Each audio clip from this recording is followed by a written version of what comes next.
Hello everyone and welcome again to my YouTube channel Learning Mania. I hope you all were doing good during this pandemic and staying in. आज मैं आपको explain करने वाली हूँ class 11th का chapter 2 we are not afraid to die if we can all be together, written by Gordon Cook and Alan East. ये जो chapter है, इसकी जो कहानी है, it's a story of a voyage which has been undertaken by the narrator and his family in a sailboat। और फिर on the way उनकी वॉयज में, उनकी सेलिंग में उनको कौन कौन सी प्रॉब्लम्स को इनकाउंटर करना पड़ता है, किस तरीके से करेज से उन सभी प्रॉब्लम्स को ओवरकम करके आखिरकार वो निकल आते हैं ज़िंदा। ये कहानी उस चीज़ पर है। और before jumping into the story, I would like you to show you some different parts of boat, because अगर आप लोगों को ये पार्ट्स के बारे में नहीं पता होगा तो it will be quite difficult to understand the chapter. अब आप ये पिक्चर में देख सकते हैं, the front part of the boat is bow, कि जो बोट का सामने वाला हिस्सा होता है उसको हम बो कहते हैं, और जो बैक पार्ट होता है यानी पिछला हिस्सा होता है उसको स्टर्न कहा जाता है। और जो साइड, अगर आप बो की तरफ सामने की तरफ फेसिंग करके खड़े हैं तो वो जब आपका लेफ़्ट पार्ट जो होगा, आपका जो लेफ़्ट साइड होगा दैट इज़ कॉल्ड पोर्ट, और जो आपकी राइट साइड होगी वो स्टार बोर्ड कहलाएगी। जो फ्लोर होता है, जो आउटर फ्लोर होता है सबसे ऊपर वाला शिप का या बोट का, वो डेक कहलाता है। जो दूसरे फ्लोर्स हैं वो भी डेक कहलाते हैं, वो लोअर डेक कहलाते हैं। और इसमें एक कैबिन होता है जिसमें आप सो सकते हैं। उसमें सोने के लिए डिफरेंट काइंड ऑफ बर्थ्स और बंक्स बने होते हैं, जैसे कि आपने देखा होगा ट्रेन में होते हैं, 3 लेयर बंक्स होते हैं, वो इसी तरीके से यहाँ भी होते हैं। किचन को गैले कहते हैं, और जिस विंडो से खाना सर्व किया जाता है that is called porthole. और जो पार्ट ऑफ द शिप जहाँ पर कैप्टन और दूसरे ऑफिसर्स खड़े होते हैं शिप को कंट्रोल करने के लिए, दैट इज़ कॉल्ड ब्रिज। और जिस व्हील से, आपको पता है एक व्हील भी होता है, उससे कंट्रोल किया जाता है बोट को। तो let's start the chapter. In July 76 my wife Mary, son Jonathan 6, daughter Suzanne 7 and I set sail from Plymouth, England to duplicate the round-the-world voyage made 200 years earlier by Captain James Cook। 1976 जुलाई की बात कर रहे हैं। Writer कहता है कि मेरी wife Mary, जिसका नाम है, मेरा 6 साल का बेटा जोनाथन, 7 साल की बेटी सुजैन, हम सब ने प्लाईमाउथ इंग्लैंड से अपनी वॉयज को शुरू किया, और हम उसी रास्ते को डुप्लीकेट करने वाले थे जो कि लगभग 200 साल पहले कैप्टन जेम्स कुक ने डिस्कवर किया था। For the longest time, Mary and I, a 37-year-old businessman, had dreamt of sailing in the wake of the famous explorer. And for the past 16 years, we had spent all our leisure time honing our seafaring skills in British waters. अब वो बता रहा है आगे अपने बारे में कि मैं 37 साल का हूँ और मैं बिजनेसमैन हूँ। मेरी पत्नी और मेरा हमेशा से ही सपना रहा था कि हम उस फेमस एक्सप्लोरर के रास्ते को फॉलो करें, कॉपी करें, और इस चीज़ के लिए हमने लगभग 16 साल तक अपना सारा समय, लेजर टाइम, जितना भी हमारा फ्री समय था, वो सी फेरिंग स्किल्स को हॉर्न करने में निकाला। Horning means improving, seafaring skill means travelling by सी।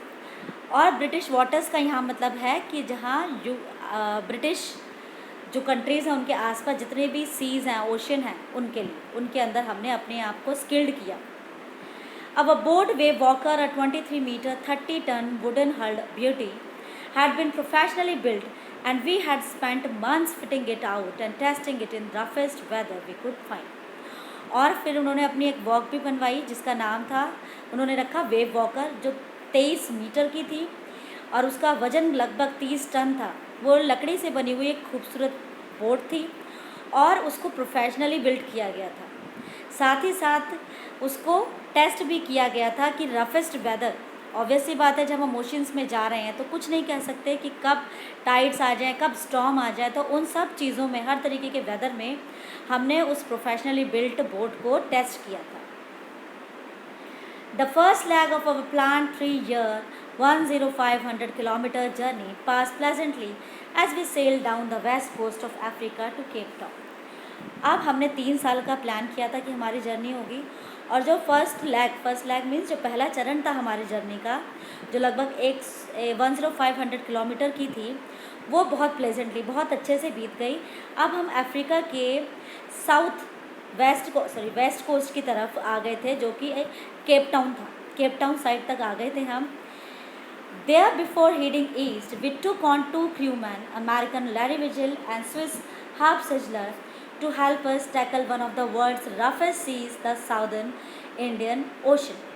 अब वहाँ से आगे बढ़ने से पहले, अब आगे हम कहाँ बढ़ते, हम बढ़ने जा रहे थे साउदर्न इंडियन ओशन की तरफ, जो कि माना जाता था कि दुनिया का सबसे roughest sea in the sense कि नोबडी कैन प्रिडिक्ट कि वहाँ कितने टाइड्स आएँ, कब आ जाएँ, कब वहाँ स्टॉर्म्स आ जाए, कब वेदर कैसा होगा। तो इसलिए उन्होंने अपने साथ 2 प्रोफेशनल्स को लिया, जिनमें से एक अमेरिकन था जिसका नाम था लैरी विजिल, दूसरा था एक स्विस यानी स्विट्ज़रलैंड का रहने वाला हर्ब सिजलर, ताकि वो आगे अगर उन्हें कोई प्रॉब्लम होती है तो वो प्रोफेशनल्स की मदद से उसको ओवरकम कर सकें। On our second day of Cape Town we began to encounter strong gales. और जब हमारा दूसरा दिन था केप टाउन के कोस्ट की तरफ, तभी हमने बहुत ऊंची गेल्स का, बहुत ताकतवर गेल्स का सामना करना शुरू कर दिया। Gales means high waves. For the next few weeks they blue continuously, और अगले कई हफ्तों तक वो वैसे ही ज़बरदस्त तरीके से चलती रहीं। Gales did not worry me, but the size of the waves was alarming, up to 15 meters, as high as our main mast. अब वो कहता है गेल्स मुझे चिंता नहीं कर दे रही थी, क्योंकि गेल्स तो आती हैं, वेव्स तो आएंगी, समुद्र में हैं तो, लेकिन जो चिंताजनक काम था, जो रीज़न था उसकी वरी का, वो था कि उनकी हाइट कितनी थी। वो लगभग 15 मीटर ऊंची थी, उतनी ऊंची जितना कि मैन मस्ट जिससे कि वो स्टॉर्म जिप वगैरह बांधते। December 25 found us 3,500 kilometers east of Cape town. पहले वो बात थी वेस्ट की, अब हम ईस्ट साइड आ चुके थे केप टाउन के। ये बात है क्रिसमस की, हम 3500 किलोमीटर आगे थे east side. Despite atrocious weather, we had a wonderful holiday complete with a Christmas tree। हालांकि मौसम बहुत ख़राब था, लेकिन हमने फिर भी क्रिसमस ट्री के साथ अपने क्रिसमस को अच्छे से सेलिब्रेट किया। New year's day saw no improvement in the weather, लेकिन नए साल से के अंदर भी, यानी कि अब 1 जनवरी आ चुका था, पूरा 1 हफ्ता निकल गया था, वेदर में कोई इम्प्रूवमेंट नहीं थी। But we reason that it had to change soon, लेकिन हम सोच रहे थे कि जल्दी ही बदल जाएगा। And it did change for the worse. वो कहते हैं हाँ ये बदल गया, लेकिन पहले से भी ज़्यादा ख़राब हो गया। At dawn on January 2 the waves were gigantic. We were sailing with only a small storm zip and were still making 8 knots. अब 2 जनवरी की सुबह भी मौसम और ज़्यादा ख़राब था, जो वेव्स थी अब बहुत जाइगेंटिक हो गई थी, मतलब एक डेविल की तरह हमें नज़र आ रही थी। अब हम सेल कर रहे थे सिर्फ एक छोटे से स्टॉर्म जिप के लिए, हमने बड़े वाला पाल नहीं लगाया हुआ था बोट में, और हमने अपनी स्पीड भी कम कर दी थी, 8 knots a unit of speed. As the ship rose to the top of each wave, we could see endless, enormous seas rolling towards us, and the screaming of the wind and spray was painful to the ears. और हम देख सकते थे जैसे जैसे ship हर एक wave के साथ ऊंचाई तक जाता था, ऊपर तक जाता था, तो हमें चारों तरफ एंडलेस और ह्यूज सी नज़र आता था, चारों तरफ पानी ही पानी। और जो हवा की आवाज़ ऐसे लगता था कि वो चीख रही है, वो हमारे कानों में चुभती थी, और साथ साथ इतनी ऊंचाई पर थे, इतनी तेज़ हवा चल रही थी वेव्स में, तो थोड़ा सा स्प्रे, पानी की बौछार भी हमारे ऊपर आ रही थी। To slow the boat down, we dropped the storm zip and lashed a heavy mooring rope in loop across the stern. अब हमने क्या किया, हमने और ज़रूरत थी अपनी बोट को स्लो डाउन करने के लिए, तो हमने वो स्टॉर्म जिप जो थी, वो छोटी वाली जो लगा रखी थी, उसको भी हमने डाउन कर दिया। और फिर मैंने क्या किया, एक mooring rope मीन्स एक एंकर बनाया, और उस एक मोटी सी रस्सी का, और उस लूप को उस स्टर्न के चारों तरफ बांध दिया। Then we double lashed everything, और फिर हमने डबल लैश कर दिया सब चीज़ों को, और went through our life raft drill, attached lifelines, donned oil skins and life jackets and waited. अब मैं आपको दिखा देती हूँ सारी चीज़ें क्या हैं, जिन चीज़ों से नरेटर ने खुद को और उसके फैमिली मेम्बर्स ने अपने आप को प्रिपेयर किया। या फर्स्ट पिक्चर में देख सकते हैं लाइफ राफ्ट ड्रिल होती हैं, ये अपने आप में एक बोट बन जाती हैं। इनके अंदर कुछ सिस्टम होता है जिसकी तरह अगर आप डूब रहे हो तो ये बोट का काम करती हैं। लाइफ लाइन दे सकते हैं, एक तरीके की रोप होती है जो किसी चीज़ से आपको बांध के रखती है। Oil skins, dawned oil skin, dawned means वो पहनना, टू पुट ऑन। ये ऑयल स्किन्स पहन ली आप देख सकते हैं, और साथ ही साथ लाइफ जैकेट पहन ली जिनसे वो डूबे ना। इनमें से कोई ना कोई चीज़ तो उनको हेल्प आउट करेगी ही करेगी। ये सारी चीज़ों से उन लोगों ने अपने आप को अटैच कर लिया और फिर वो इंतज़ार करने लगे। The first indication of impending disaster came at about 6 p.m. with an ominous silence. और जो पहला इंडिकेशन, जो पहला संकेत था इम्पेंडिंग डिज़ास्टर का, आने वाले डिज़ास्टर का, वो लगभग 6 बजे आया। वो क्या था कि एक ओमनियस, एक बड़ा अपशगुनी सा साइलेंस छा गया चारों तरफ। कहते हैं ना तूफान के आने से पहले शांति हो जाती है, वही। The wind dropped and the sky immediately grew dark. हवा थी बिल्कुल शांत हो गई और चारों तरफ काले बादल हो गए। Then came a growing roar and enormous cloud towered out of the ship. और तभी क्या हुआ कि एक बहुत ज़बरदस्त गड़गड़ाहट हुई और एक बहुत बड़ा क्लाउड जो हमारे आफ्ट मतलब पिछला हिस्सा शिप का, वो हमारे शिप के पिछले हिस्से के ऊपर आकर एकदम बड़ा सा क्लाउड बन गया। With horror I realise that it was not a cloud but a wave like no other I had ever seen. और फिर डर के मारे मैंने उसे ध्यान से देखा, तब मुझे रियलाइज़ हुआ कि वो कोई बादल नहीं था, वो तो एक बहुत ज़बरदस्त वेव थी। इतनी बड़ी वेव, इतनी भयानक वेव जो जैसी कि उसने आज से पहले नहीं देखी थी। It appeared perfectly vertical and almost twice the height of the other waves with a frightful breaking crest. और वो हमारे सामने बिल्कुल वर्टिकल यानी सीधी खड़ी हुई थी, नज़र आ रही थी, और पिछली जितनी भी लहरें थी उनसे लगभग डबल थी। यानी कि पिछली लहरें कितनी थी, अराउंड 15 मीटर्स, तो ये लगभग 30 मीटर की थी। और एक जैसे कि बहुत बड़ा ब्रेकिंग क्रेस्ट, क्रेस्ट क्या होता है, किसी पहाड़ की चोटी, तो ऐसा लग रहा था कि जैसे कोई पहाड़ की चोटी हमारी तरफ आ रही है। The roar increase to a thunder as the sun moved up the face of the wave, and for a moment I thought we might ride over it. अब क्या हुआ, अचानक से वो जो गड़गड़ाहट थी वो बहुत तेज़ हुई, और जो नाव का पिछला हिस्सा था हमारे यहाँ, जो स्टर्न था, वो उस वेव के साथ ही उठ गया। और एक मोमेंट को तो मुझे ऐसा लगा कि शायद हम बाकी लहरों की तरह इसको भी ओवरकम कर जाएंगे। But then a ट्रेमेंडस explosion shook the dam. और तभी एक बहुत बड़े झटके के साथ हमारी जो बोट थी उसके अंदर एक धमाका हुआ। जो डेक था, जो फ्लोर था, वो बिल्कुल हिल गया। A torrent of green and white water broke over the ship. My head smashed into the wheel and I was aware of flying overboard and sinking below the waves.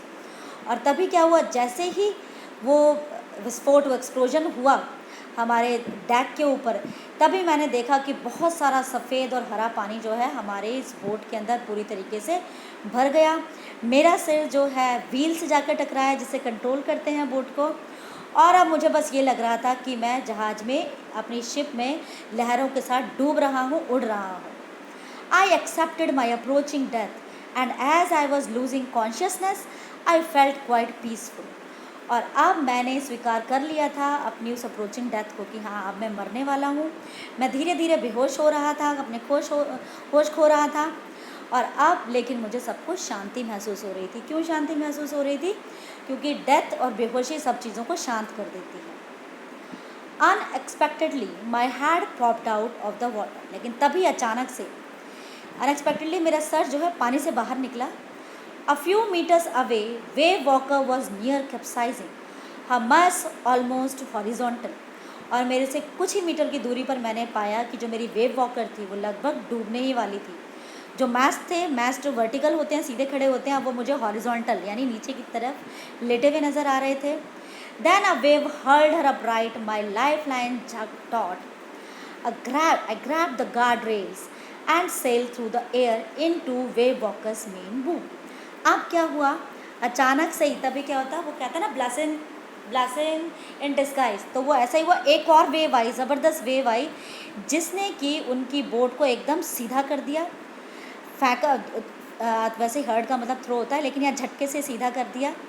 और तभी जो उसकी लाइफ लाइन थी उसने झटके से, क्योंकि वो बंधी हुई थी शिप के साथ, उसे अपनी तरफ खींचा और फिर मैंने गार्ड रेल्स को पकड़कर मैं जो वेव वॉकर के मेन बूम की तरफ अंदर मैं कुछ तैरता हुआ आ गया। गार्ड रेल्स आप देख सकते हैं पिक्चर में शो हो रही है, यानी कि इन रेल्स को पकड़ के उसने शिप के अंदर एंट्री की और तैरता हुआ वो शिप के अंदर आ गया। Subsequent waves tossed me around the deck like a rock doll, और जो लगातार जो वेव्स आ रही थी वो मुझे एक कपड़े की गुड़िया की तरह इधर से उधर पटक रही थी डेक के ऊपर।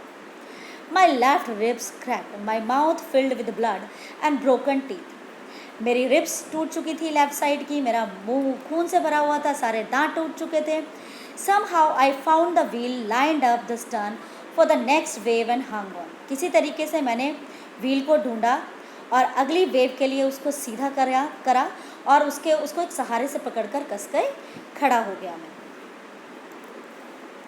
वाटर वाटर एवरीवेयर, चारों तरफ सिर्फ पानी ही पानी था। I could feel that the ship had water below, और मैं ये फील कर सकता था कि कहीं ना कहीं शिप के नीचे भी पानी भरा हुआ था। But I dare not abandon the wheel to investigate, लेकिन मेरे अंदर इतनी हिम्मत नहीं थी कि मैं नीचे जाके वो चेकआउट करके आऊँ कि आखिर पानी कहाँ भर रहा है, कितना भर रहा है, क्योंकि मैं व्हील नहीं छोड़ सकता था। व्हील छोड़ते ही फिर वो अनबैलेंस हो जाती। Suddenly the front hatch was thrown open and Mary appear. We are sinking, she screamed. The decks are smashed. We are full of water. Take the wheel, I shouted as I scrambled for the hatch. तभी Mary, मेरी पत्नी, मैंने देखा वो सामने hatch क्या होता है, एक आपने देखा होगा, एक तो डोर होते हैं जो बिल्कुल वर्टिकल होते हैं, जो हॉरिजॉन्टल डोर्स होते हैं जो फर्श के अंदर बने होते हैं, उसको हैच कहते हैं। बोट्स में ऐसा ही होता है जो अपर फ्लोर पर होते हैं। वो खुला और वहाँ से मैरी निकल कर आई बाहर और वो चीख रही थी, चिल्ला रही थी कि हम डूब रहे हैं, जो डैक है बुरी तरीके से टूट चुका है, चारों तरफ पानी ही पानी है। फिर मैंने उससे कहा, नरेटर कहता है कि मैं चिल्लाया कि तुम यहाँ आओ, व्हील को पकड़ो, और मैं फिर स्क्रैम्बल करता हूँ, यानी पानी में तैरता हुआ हैच की तरफ चल पड़ा। लैरी एंड हव वर पंपिंग लाइक मैडमैन, और लैरी और हव पागलों की तरह बस पंपिंग कर रहे थे पानी को, जो कि शिप के अंदर भर चुका था, उसको बाहर निकालने के लिए। Broken timbers hung at crazy angles. The whole starboard side bulged inwards. Clothes, crockery, chairs, tins and toys lost about in deep water. अब क्या हुआ था, जो ऑब्वियसली वो उसका फ्लोर था वो लकड़ी का था, जो ब्रोकन टिम्बर था यानी लकड़ी के टूटे फूटे जो एंगल्स थे वो इधर उधर लटके पड़े थे बुरी तरीके से। जो स्टारबोर्ड साइड थी वो अंदर को, यानी जो पिछले वाला हिस्सा था वो अंदर को धंस चुका था। क्लोथ्स, क्रॉकरी, चार्स, टिन, जो भी चीज़ें वहाँ हम शिप में अपने यूज़ के लिए लाए थे वो सभी की सब उस पानी में, उस डीप वाटर में स्लॉश कर रही थी, ये यानी कि नॉइस कर रही थी पानी में डूबते हुए। I half swam, half crawled into children's cabin. Are you all right? I asked. और फिर मैं आधा तैरता हुआ आधा चलता हुआ रेंगता हुआ बच्चों के कैबिन में पहुंचा और मैंने बच्चों से पूछा, क्या तुम सब लोग ठीक हो? Yes, they answered from an upper bunk. और उन्होंने अपर बंक से हमें जवाब दिया कि हाँ, बंक मैंने आपको बताया था बर्थ सोने के लिए। But my head hurts a bit, said Sue, pointing to a big bump above her eyes. I had no time to worry about bum heads. और फिर वहाँ से स्यू ने मुझे कहा कि लेकिन मेरा सर बहुत दर्द कर रहा है, यहाँ मेरे सर, उसने अपने सर के ऊपर पॉइंट आउट करते हुए कहा कि एक यहाँ देखो बम्प भी है, मतलब कुछ हिस्सा उसके सर का बाहर निकल आया था, स्वेलिंग हो चुकी थी उसकी आँखों के ऊपर। तो मैंने बच्चों से कहा कि मेरे पास बिल्कुल भी समय नहीं है कि मैं तुम्हारे बम्प हेड्स को देख सकूँ। After finding a hammer, screws and canvas, I struggle back on deck. फिर मैंने वहाँ से हैमर लिया, हथौड़ा लिया, कुछ स्क्रूज और कैनवस लिया, कैनवस मोटा कपड़ा जो वाटरप्रूफ होता है, और मैं वापस डेक की तरफ चल दिया। With the starboard side bashed open, we were taking water with each wave that broke over us. और क्योंकि वो स्टारबोर्ड साइड हमारी बिल्कुल टूट चुकी थी, तो हर वेव के साथ पानी हमारे उस शिप के अंदर वहाँ से आ रहा था। If I could not make some repairs, we would surely sink. और अगर मैं वहाँ पर कोई रिपेयर नहीं करूँगा, मरम्मत नहीं करूँगा, तो हम पक्का ही डूब जाते। Somehow I managed to stretch canvas and screw waterproof hatch across over the gaping holes. और किसी तरीके से उस पानी में मैंने उस कैनवस को, जिसे तिरपाल भी कह सकते हैं, वाटरप्रूफ कपड़ा होता है, स्ट्रेच किया और उसको स्क्रू किया, यानी कि हैमर के और स्क्रूज की सहायता से उसको उस पर फिक्स कर दिया, स्पेशली उन गैपिंग होल्स पे जहाँ से पानी आ रहा था. Some water continued to stream below, but most of it was now being deflected over the side. अब भी लगातार कुछ पानी नीचे से आता रहा, लेकिन अब ज़्यादातर पानी वहाँ डिफ्लेक्ट हो रहा था, यानी अपना रुख बदल रहा था जैसे ही हर वेव आती थी उसके साथ. More problems arose when our hand pumps started to block up with debris floating around the cabins and electric pump short-circuited. The water level rose threateningly. अब ज़्यादा प्रॉब्लम कहाँ हो रही थी उस समय, जबकि हैंडपम्प से जो पानी पंप आउट किया जा रहा था वो ब्लॉक हो रहे थे बार बार. ब्लॉक क्यों हो रहे थे? वो उस डैब्रिस से जो फ्लोट होकर आ रहे थे, डैब्रिस मतलब कूड़ा, फ्लोट होकर आना यानी तैर कर आ रहा था, जो कैबिन्स के अंदर जितना भी सामान था, क्योंकि सब में पानी भर गया था तो चारों तरफ सामान बह रहा था. जैसे उन्होंने पहले बताया था कि वो टिन्स थे, लकड़ी के टुकड़े थे, टॉयज़ थे, सब चीज़ें वो बार बार, क्योंकि पानी जब हम पंप आउट करते हैं, जैसे आपने सिंक में देखा होगा, जब सिंक में पानी पंप आउट होता है, बाहर निकलता है, तो वो सारी चीज़ों को अपनी तरफ खींच के ले जाता है. तो ज़्यादा प्रॉब्लम अब वहाँ हो रही थी. जो इलेक्ट्रिक पंप थे हमारे पास वो ऑलरेडी शॉर्ट सर्किट हो गया था उसमें, और पानी का लेवल बहुत ख़तरनाक तरीके से बढ़ता जा रहा है. Back on deck, I found that our 2 spare hand pumps had been wrenched overboard along with the forestay rail, the zip, the dinghies and the main anchor. अब वो कहता है कि वहाँ जब मैं डेक पर आया तो मैंने पाया कि वहाँ पर 2 जो एक्स्ट्रा हैंड पम्प्स थे वो खुले हुए थे, और एक जिप थी, यानी कि जो पाल कहते हैं, जो कपड़ा लगाते हैं, छोटा सा पाल था, और कुछ डिंगीज़ थी. और फोर्स्टे सेल क्या होती है? एक तरह से रोप होती है, ठीक है. डिंगीज़ थी, आपने डिंगीज़ देखा होगा कि जो बोट्स होती हैं, लाइफ बोट्स जो होती हैं, और वहाँ पर मेन एंकर भी था, यानी लंगर, जिससे कि रोका जाता है उसके सपोर्ट के लिए शिप को. आज का चैप्टर यहीं तक, बाकी का चैप्टर नेक्स्ट वीडियो में होगा. तो keep watching and keep liking my videos. Thank you.